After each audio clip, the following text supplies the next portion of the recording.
Assalamualaikum Ustadz. Waalaikumsalam. Izin bertanya.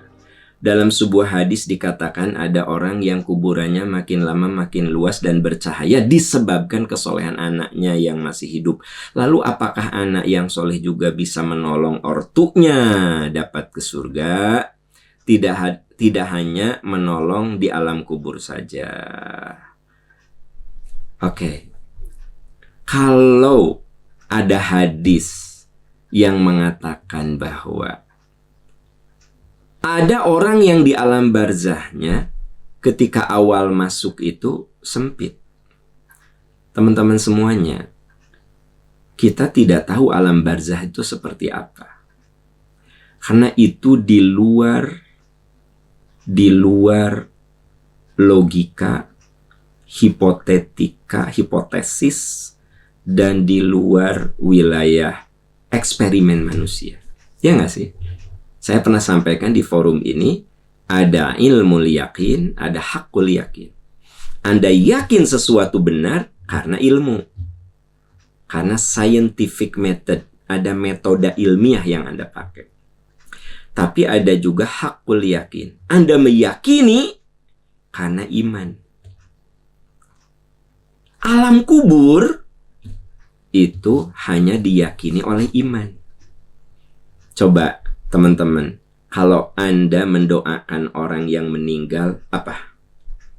Allahumma gfir lahu, ya Allah ampuni. Warhamhu, rahmati. Wa'afihi wa'fu anhu, maafkan segala kesalahannya. Wa wasi' madkhalahu, luaskan alam kuburnya. Kalau kita mengatakan ya Allah luaskan, berarti ada yang sempit. Logikanya kan gitu. Ya enggak?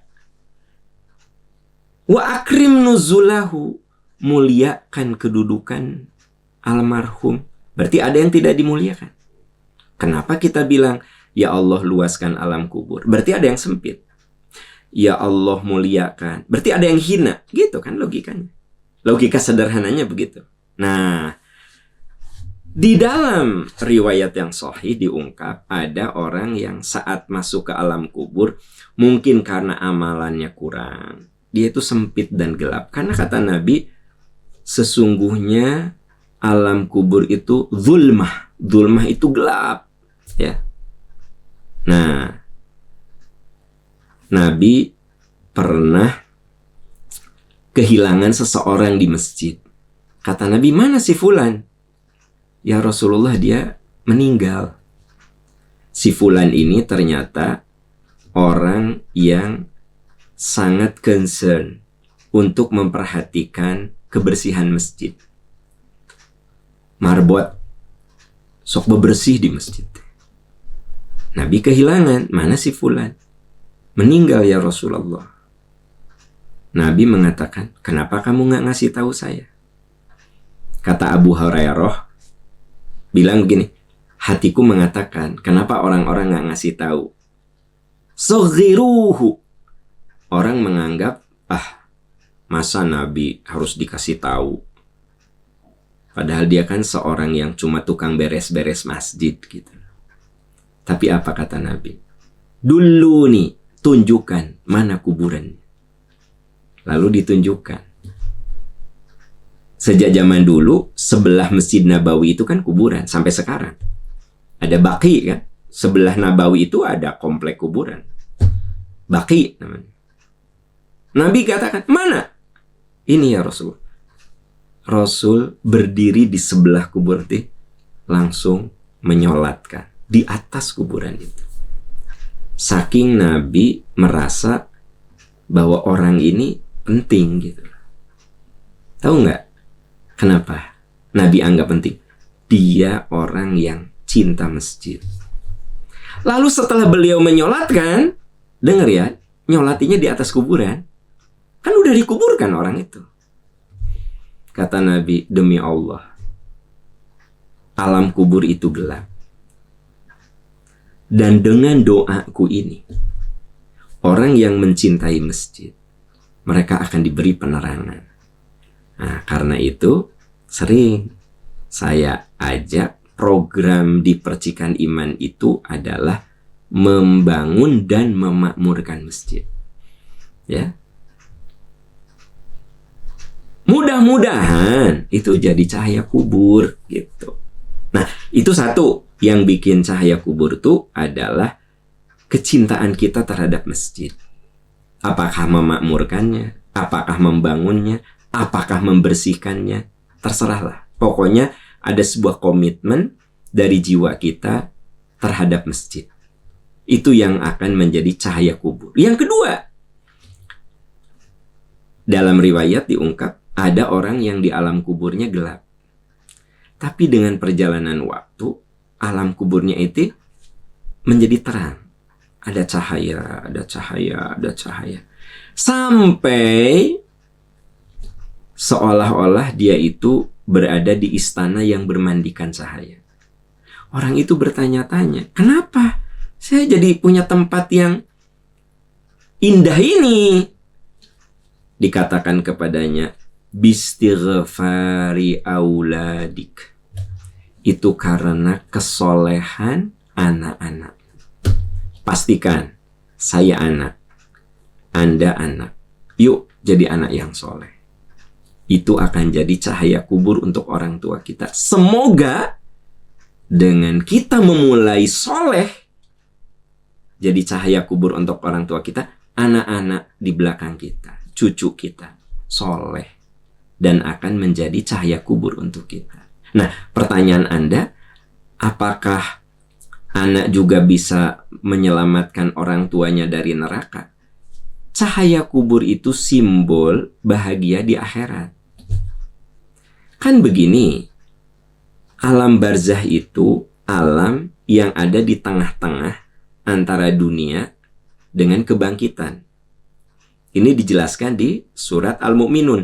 Wa mi waraihim barzakhun ila yaumi yub'atsun.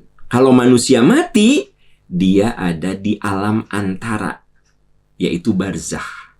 Ila yaumi yub'atsun. Sampai mereka dibangkitkan. Jadi kalau orang itu bahagia di alam barzakh, di alam kubur, itu isyarat bahagia di alam sesudahnya. Ya. Uthman bin Affan setiap kali lewat kuburan menangis. Lalu pembantunya nanya, Tuan, apakah ini saudara Tuan? Bukan. Saya mah kalau lewat kuburan kebayang. Kuburan itu suatu manzilah, suatu terminal. Bila di manzilah itu, di terminal itu kamu selamat, kamu bahagia, maka nggak usah khawatir. Tahapan-tahapan berikutnya kamu akan ringan, kata Uthman kepada asistennya. Nah, ini isyarat saudara-saudaraku tercinta. Kalau orang tua kita bisa bahagia di alam kubur karena kesolehan kita, insya Allah itu menjadi wasilah bahagia beliau di akhirat. Makanya di surat Ar-Ra'du ayat 23, ayat 20-23 Anda bisa lihat, jannatu adni yadkhulunaha wa man salaha min abaihim wa azwajihim wa dzurriyyatihim wal malaikatu yadkhuluna alaihim min kulli bab salamun alaikum bima sabartum fa ni'ma uqbaddar.